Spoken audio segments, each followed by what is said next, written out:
آیت نمبر 16. اعوذ باللہ السمیع العلیم من الشیطان الرجیم من حمزه ونفخه ونفثه ام اتخذ مما يخلق بنات واصفاكم بالبنين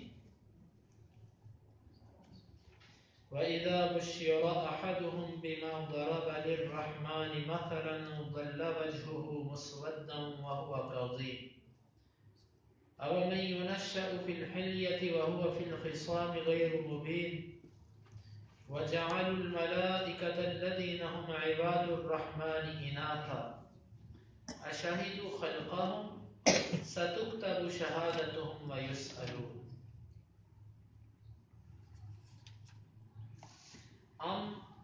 یا اتخذ اس نے بنا لیا ہے، پکڑ لیا ہے،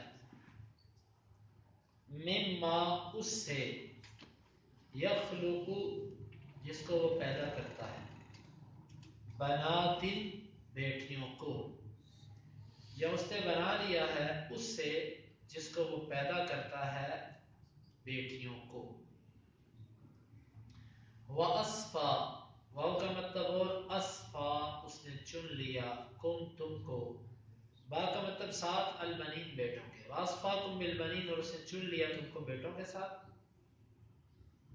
وَإِذَا اور جب بُشِّرَ بشارت دیا جاتا ہے، خوشخبری دیا جاتا ہے، احد کوئی ایک ہم ان میں سے، با کا مطلب ساتھ، ما اس چیز کے، بما اس چیز کے ساتھ، ضربا جو اس نے بیان کی، لام کا مطلب کے لیے، الرحمن رحمان کے، مثلا مثال، بما ضرب للرحمن مثلا اس چیز کے ساتھ جو اس نے مثال بیان کی رحمان کے لیے. ظل ہو جاتا ہے، وجہ چہرہ، ہو اس کا، مسودہ سیاہ، ظل وجہہ مسودہ ہو جاتا ہے اس کا چہرہ سیاہ. واو کا مطلب اور، ہوا کا مطلب ہو، کظیم غصے کی حالت میں ہوتا ہے، ہوا کظیم اس حال میں کہ وہ غصے میں ہوتا ہے. اوامن حمزہ کا مطلب کیا، واو کا مطلب اور، من کا مطلب ہو. اوامن اور کیا ہو، یونشاء جو پرورش کیا جاتا ہے، فی میں الحلیتی زیور. اوامن یونشاء فی الحلیہ اور کیا وہ شخص جو پرورش کیا جاتا ہے زیور میں، وہو اس حال میں کہ وہ، فی کا مطلب میں الخصام جھگڑا، وہو فی الخصام اس حال میں کہ وہ جھگڑے میں، غیر مبین غیر کا مطلب نہیں ہے، مبین واضح، جھگڑے میں وہ واضح نہیں ہے. وجعلوا اور انہوں نے بنا لیا، الملائکۃ فرشتوں کو، الذین وہ فرشتے، ہم وہ، عباد بندے ہیں، الرحمن رحمان کے، اناثا مؤنث. وجعلوا الملائکۃ الذین هم عباد الرحمن اناثا اور انہوں نے بنا دیا فرشتوں کو جو کہ رب کے بندے ہیں مؤنث، ان کو مؤنث بنا دیا.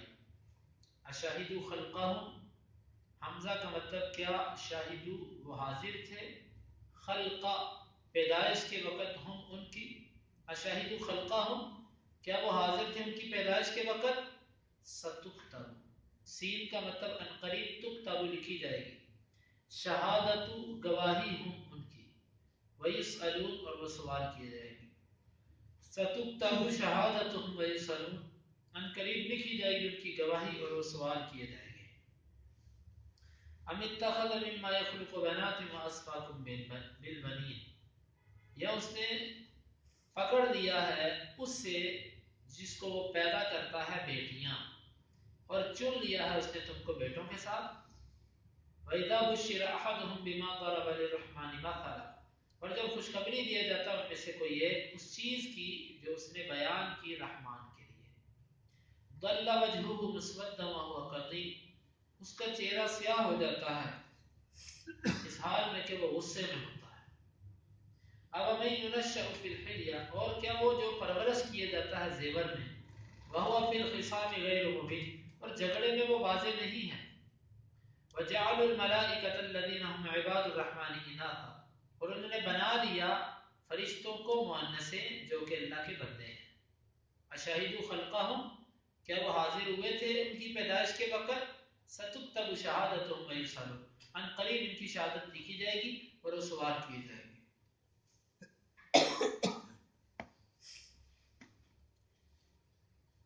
اللہ رب العزت نے ان آیات میں مشرکین کے عقیدے کے بارے میں فرمایا کہ مشرکین اللہ تعالیٰ کی بارے میں یہ عقیدہ رکھتے تھے کہ اللہ کی بیٹیاں ہیں. جب ان سے پوچھا جاتا کہ اللہ کی اولاد کیا ہے تو کہتے بیٹیاں. اچھا وہ بیٹیاں کون ہیں؟ فرشتے. اچھا پھر اللہ کی بیٹیاں تو ہوئی تو بیٹیاں تو بیوی کے بغیر نہیں ہوتی، تو اللہ کی بیوی کون ہے؟ تو وہ کہنے لگے وہ جو جنوں کی سردارنیاں ہوتی ہیں نا، وہ نعوذ باللہ اللہ کی بیویاں.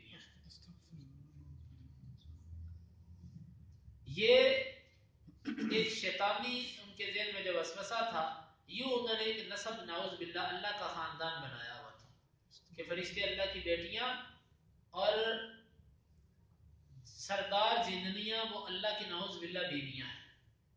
یہ تھا ان کا طریقہ. اللہ تعالیٰ فرماتے ہیں کہ دیکھو تم اللہ کے لیے ایک ایسی چیز ثابت کرتے ہو کہ جس چیز کو تم خود بھی پسند نہیں کرتے. ام اتخذ مما یخلق بنات، کیا اس نے چن لیا ہے بیٹیوں کو جس کو وہ خود پیدا کرتا ہے. مطلب اللہ نے جتنی مخلوق بنائی ہے اس مخلوق میں بڑے بڑے عظیم، ان میں سب سے اشرف جو اللہ نے بنایا وہ انسان کو بنایا، اور انسانوں میں سے جو اللہ نے شرف دیا ہے وہ مرد کو دیا ہے. اگر اللہ تعالیٰ نے اولاد لینی تھی تو کیا اللہ تعالیٰ نے اپنی مخلوق میں سے بیٹیاں ہی لینی تھی؟ کیا اللہ بیٹے نہیں لے سکتا تھا؟ دو ہی صورتیں ہیں، یا تو نعوذ باللہ تم نے اللہ کو مجبور کر کے بیٹیاں دی، یا خود اللہ نے ایک کمزور چیز کو چن لیا. وَأَصْفَاكُمْ بِالْبَنِينَ، اور تمہیں اس نے بیٹے دیے. یہ کیسی تقسیم ہے کہ اللہ نے اپنے لیے ہلکی چیز اور کمزور اور ناقص چیز، اور تمہیں اللہ تعالیٰ نے کامل چیز دے دی. حالانکہ اللہ تعالیٰ کی صفات اور اس کی ذات کا معاملہ اس کے برعکس ہے. کمال اللہ کے پاس ہے اور نقص مخلوق کے پاس ہے. ہونا بھی ایسے چاہیے. جو خالق ہے، جو مالک ہے وہ کامل، اور جو مخلوق ہے وہ ناقص، اور ہونا بھی ایسا چاہیے. لیکن تم نے الٹ معاملہ کر دیا کہ کمال والی چیز اپنے لیے اور نقص والی چیز اللہ کے لیے. اللہ نے تم کو تو بیٹے دے دیے اور خود اللہ تعالیٰ نے بیٹیاں لے لی. وَإِذَا بُشِّرَ أَحَدُهُمْ بِمَا ضَرَبَ لِلرَّحْمَنِ مَثَلًا ظَلَّ وَجْهُهُ مُسْوَدًّا وَهُوَ كَظِيمٌ. اس کی مزید قباحت بیان کرنے کے لیے کہا کہ تم نے وہ چیز اللہ کے لیے ثابت کی ہے کہ جب تم میں سے کسی ایک کو کہا جاتا ہے نا کہ تیری بیٹی ہوئی ہے، ظَلَّ وَجْهُهُ مُسْوَدًّا، تو اس کا چہرہ سیاہ ہو جاتا ہے، چہرے اس کے کا رنگ بدل جاتا ہے. وَهُوَ كَظِيمٌ، اور یہ بڑے غصے میں ہوتا ہے. یہ اللہ تعالیٰ نے کس کے بارے میں فرمایا؟ کافر کے بارے میں، کہ اس کو بیٹی ملتی ہے تو غصہ کرتا ہے، اور بیٹی کی خوشخبری سن کے اس کو غصہ آتا ہے کہ تو مجھے بیٹی پر مبارکباد دیتا ہے. کون سا میرا بیٹا ہوا جو تو مجھے مبارکباد دے رہا ہے؟ کوئی کہہ دے مٹھائی کھلاؤ، اچھا میرا بیٹا ہوا جو میں مٹھائی کھلاؤں. یہ اندازہ کیجئے کہ یہ سوچ کن لوگوں کی ہے. مسلمان کی یہ سوچ نہیں ہے. بیٹیاں ہوں یا بیٹے ہوں، ان سے محبت یہ والدین کی ذمہ داری ہے. ہمارے نبی صلی اللہ علیہ وسلم کو دیکھیے، آپ کی ساری بیٹیاں زندہ رہی، 4 بیٹیاں زندہ رہی، اور آپ صلی اللہ علیہ وسلم اپنی بیٹیوں سے بڑی محبت کیا کرتے تھے. فاطمہ رضی اللہ عنہ کے ساتھ چھوٹی تھی سب سے، اتنی محبت تھی کہ جب آتی تو آپ صلی اللہ علیہ وسلم آگے بڑھ کر ان کا استقبال کرتے، پیشانی پر ماتھے پر بوسہ دیتے، شفقت اور پیار محبت سے بٹھاتے اپنی بیٹی کو. بیٹیوں کے ساتھ محبت، دیکھو بیٹیاں یہی چاہتی ہیں، ان کے ساتھ ماں باپ ہنس کر مل لیں، ان کو اتنا ہی ہوتا ہے. بیٹے لوگوں کو شوق تو بڑا ہوتا ہے لیکن بیٹے تنگ بھی بہت کرتے ہیں، اور بیٹے زیادہ لے کر بھی راضی نہیں ہوتے، بیٹیاں تھوڑا لے کر بھی راضی ہو جاتی ہیں. اور جو درد اور جو احساس بیٹیوں میں ہوتا ہے، یہ بیٹوں میں وہ چیز نہیں ہوتی. تو یہ تو میں ویسے ہی کچھ باتیں کر رہا ہوں اپنے معاشرے میں دیکھی ہوئی.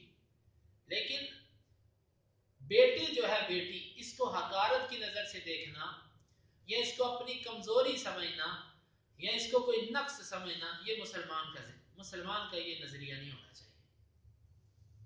اللہ تعالیٰ نے فرمایا کافر یہ ہے کہ جو چیز اللہ کے لیے بناتا ہے نا، خود جب اس کو کہا جائے نا تیرے گھر بیٹی ہوئی ہے تو کئی دن تک اس کا منہ بگڑا رہتا ہے. بلکہ دوسرے مقام میں فرمایا کہ یہ اشارہ اس حقیقت کی طرف کیا، تاریخ کی طرف کیا کہ یہ اپنی بیٹیوں کو مروا دینا اور بیٹیوں کو زندہ درگور کر دینا یہ مشرکین کا طریقہ تھا.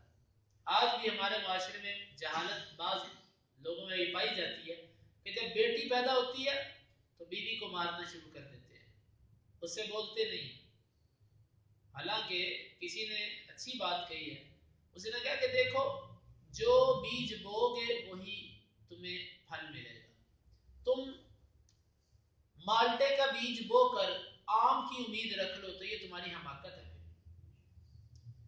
جو بھی بچہ پیدا ہوگا بیج تو تم نے بویا ہے، تو مار تو تمہیں پٹنی چاہیے. اس بیچاری کا کیا قصور ہے؟ اس کو مارتے ہیں کہ تو نے بیٹی کو جنم دی. مارنا اسے چاہیے جس نے، جو باپ ہے، کہ تو نے کیوں جنا بیٹی، تو نے بیج رکھا ہے. تو پھر پتا چلے ذرا کہ یہ انسان کے بس کی بات نہیں ہے، یہ اللہ رب العزت کی طرف سے جس کو وہ چاہے جو دے. تو یہ اس لیے بیٹیاں جو ہیں ان کے معاملے میں انسان کو نبی صلی اللہ علیہ وسلم نے فرمایا کہ جس کی بیٹیاں ہوئیں اور اس سے ان کی اچھے طریقے سے پرورش کی اور پھر ان کو تعلیم دلوائی اور ان کا نکاح کیا، نبی صلی اللہ علیہ وسلم نے اس کا جنت کے اندر خاص مقام ذکر فرمایا. اور یہ بڑی فضیلت ہے. اس لیے اپنی بیٹیوں کی اچھی تربیت کرنا، ان سے محبت کرنا، ان سے شفقت کرنا، یہ والدین کا حق ہے. ان کو نحوست سمجھنا، ان سے اچھے طریقے سے نہ بولنا، ان کے ساتھ کھانے پینے میں ان کو بیٹوں سے کم رکھنا، لباس میں ان کو کم رکھنا، یہ جہالت ہے. اور ایسا والدین کا جو ظلم ہے قیامت کے دن اس کے بارے میں پوچھا جائے گا. وَهُوَ قَدِيم، اور یہ بڑا غصے میں ہوتا ہے کہ میری بیٹی ہو گئی، لیکن جب اللہ کی باری آتی پھر اس کو یہ بات نہیں ذہن میں آتی. اللہ کی بیٹیاں ہیں، اپنی لیے اس چیز کو پسند کر سننا ہی ناپسند ہے اس کو، اور اللہ کے لیے بیٹیاں ثابت کرتا ہے. اور مزید اللہ تعالیٰ نے فرمایا عورت کی کمزوری، اب من ينشأ في الحلیہ، کیا وہ جس کی پرورش ہی زیور میں ہوتی ہے، بچپن سے ہی عورتوں کو زیورات سے محبت. اصل میں اس کی وجہ یہ ہے کہ عورت صنف نازک ہے، اس کا جسم کمزور اور اس کی ہمت پست الا ماشاء اللہ، اور پھر ہر اعتبار سے یہ کمزور ہوتی ہے. بس یہ پھر زیورات پہن کر یہ اپنے آپ کو کامل سمجھتی ہے، اپنے آپ کو زیورات پہن کر یہ مضبوط تصور کرتی ہے. اس کی ایک فطرت ہے عورت کی، اور زیور سے محبت اور زیور میں عورت کی پرورش یہ اس کا ایک فطری حق ہے. زہد اور تقوی کا یہ مطلب نہیں ہے کہ بندہ عورت کو زیور ہی نہ لے کر دے، لے کر دینا چاہیے، یہ ان کا حق ہے. سونا چاندی یہ ان کا حق ہے. اگر اللہ نے آپ کو توفیق دی ہے تو آپ ان کو لے کر دیں، اگر نہیں تو کوئی بات نہیں. لیکن عورت کا یہ فطری حق ہے. عورت کا اسلام نے کہا اس کی پرورش ہی سونے میں ہوتی ہے، زیور میں ہوتی ہے.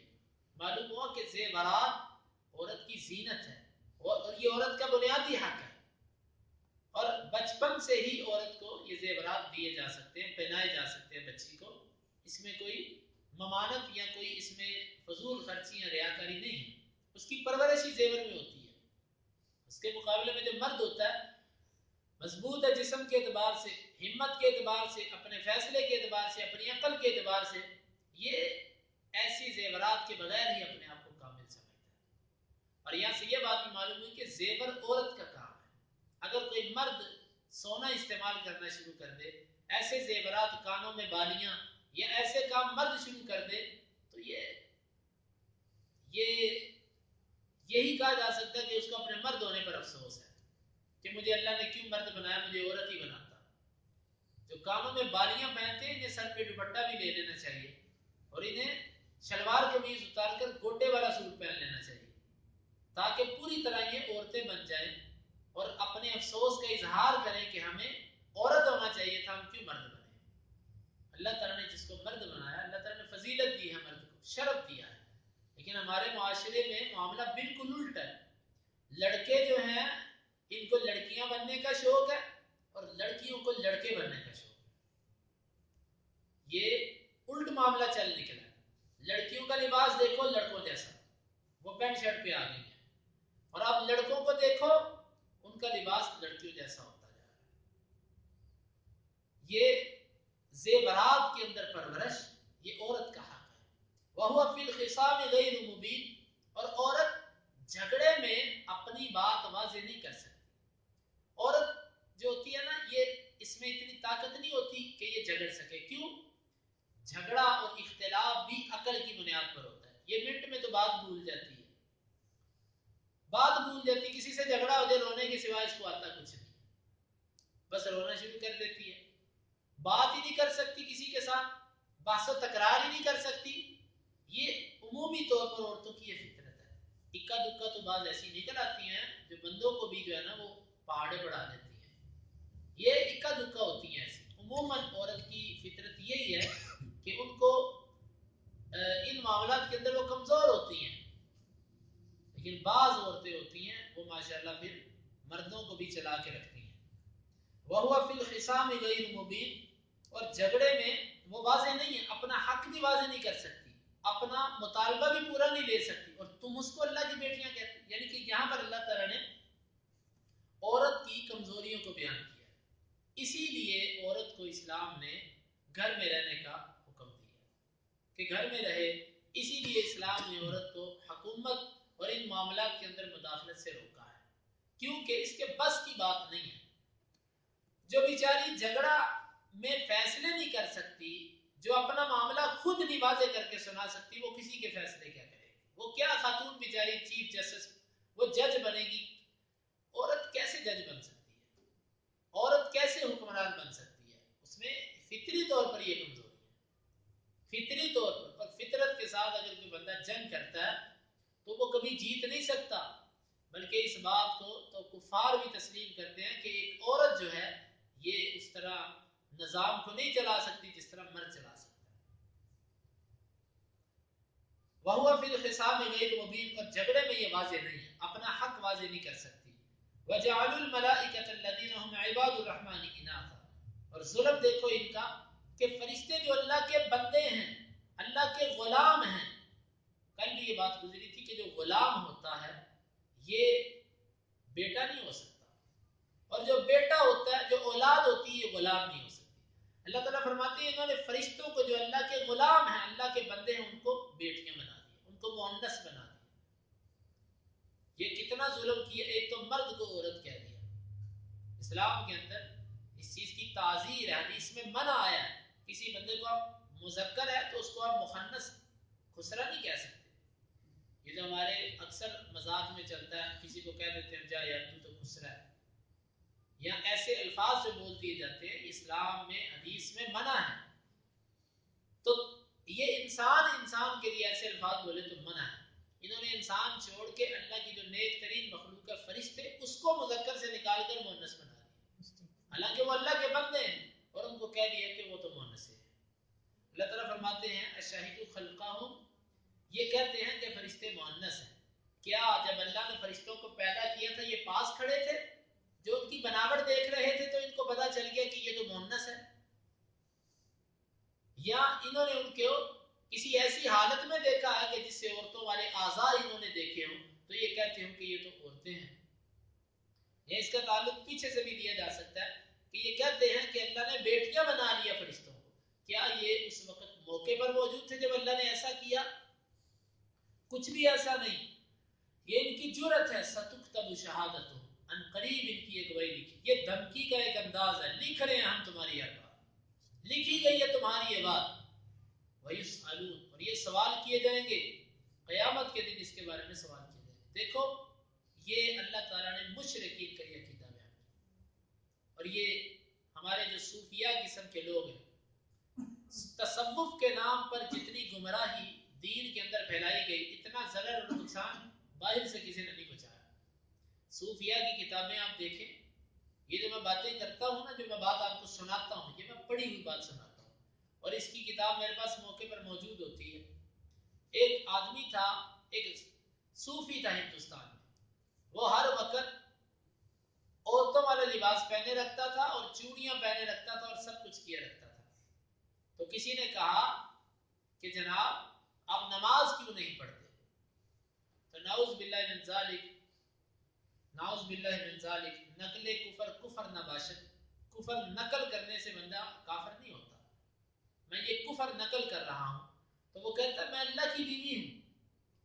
لوگوں نے ایک دن اس کو زبردستی پکڑ کے مجبور اور اس کو مسجد میں لے آ کے چل تو نماز پڑھ۔ تو جناب اس دن پھر آفت آ گئی، آسمان کا رنگ بدل گیا اور یہ ہو گیا وہ ہو گیا۔ یہ ایسے کفریات یہ صوفیہ کے ہاں پائے جاتے ہیں، یہ صوفیہ کے ہاں پائے جاتے ہیں۔ اور اسی لیے ہم ایسے، یہ جو ہمارے عوام الناس کے ہاں مشہور ہے نا کہ صوفیہ کے ذریعے ہندوستان میں اسلام آیا۔ اسلام صوفیوں کے ذریعے نہیں آیا۔ اسلام جو ہے یہ ہمیشہ یہ محدثین، فقہاء، ائمہ اعظام ان کے ذریعے پھیلا، اسلام علماء کے ذریعے اسلام پھیلا، ایسے صوفیوں کے ذریعے اسلام نہیں پھیلا۔ ہاں بلکہ ہم یہ کہتے ہیں کہ جو اسلام ہندوستان میں موجود ہے یہ صوفیہ کا لایا ہوا اسلام ہے۔ اگر یہ محدثین کے ہاں سے لایا ہوتا اسلام ہوتا تو اس کی شکل و صورت یہ نہ ہوتی کہ ہر کلومیٹر پہ 2 دربار، 3 دربار، 4 دربار۔ یہ اسلام صوفیہ کا اسلام ہے، جو حقیقی اسلام ہے کہ جس کو اللہ اور اس کے رسول نے لوگوں کے لیے نشر کیا، وہ اسلام صوفیہ نہیں لے کر آئے، وہ اسلام محدثین، ائمہ اعظام، حق پرست لوگ لے کر آئے۔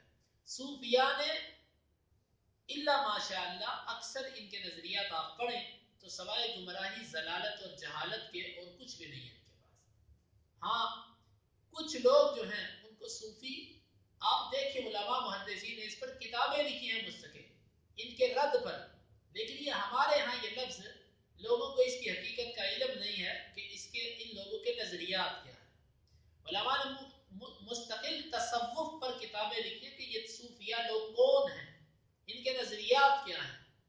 تو اس لیے یہ ایسے نظریات، اللہ کی بیٹیاں بنانا، اللہ کی بیویاں بنانا، نعوذ باللہ، ان صوفیہ کیا معروف ہے، ان کیا کچھ اجنبی بات نہیں ہے۔ اللہ تعالیٰ ہمیں ان کے شر سے اور ایسے گندے عقائد سے اللہ تعالیٰ ہمیں محفوظ رکھے۔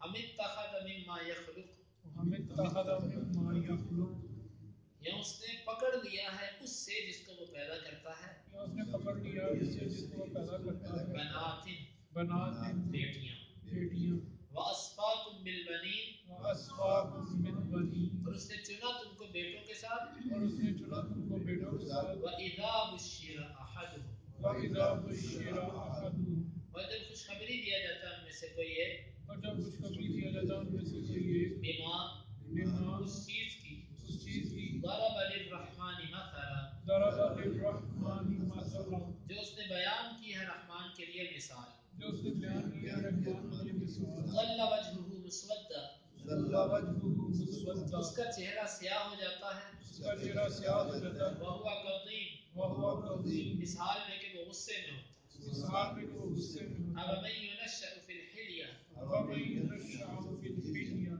اور کیا وہ جس کی پرورش ہی زیورات میں کی جاتی ہے، اور کیا وہ جس کی پرورش ہی زیورات میں کی جاتی ہے، وَهُوَ فِي الْخِصَامِ غَيْرُ مُبِينٍ، وَهُوَ فِي الْخِصَامِ غَيْرُ مُبِينٍ، اور وہ جھگڑے میں واضح نہیں ہے، اور وہ جھگڑے میں واضح نہیں ہے، وَجَعَلُوا الْمَلَائِكَةَ، وَجَعَلُوا الْمَلَائِكَةَ، اور انہوں نے بنا دیا فرشتوں کو، اور انہوں نے بنا دیا فرشتوں کو، الَّذِينَ هُمْ عِبَادُ الرَّحْمَنِ، الَّذِينَ هُمْ عِبَادُ الرَّحْمَنِ، وہ جو رحمان کے بندے ہیں، وہ جو رحمان کے بندے ہیں، اناثا،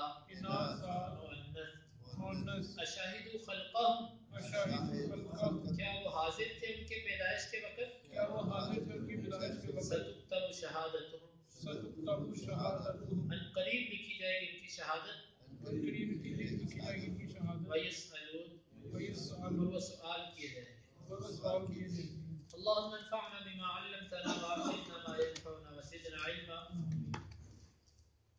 اللهم اقسم لنا من خشيتك ما تحول به بيننا وبين معصيتك، ومن طاعتك ما تبلغنا به جنتك، من اليقين ما تهون به علينا مصائب الدنيا متعنا اللهم بأسماعنا وأبصارنا وقواتنا أبدا ما أحييتنا واجعله الوارث منا واجعل ثأرنا على من ظلمنا ولا تجعل مصيبتنا في ديننا ولا تجعل الدنيا أكبر همنا ولا مبلغ علمنا ولا تسلط علينا من لا يرحمنا وآخر دعوانا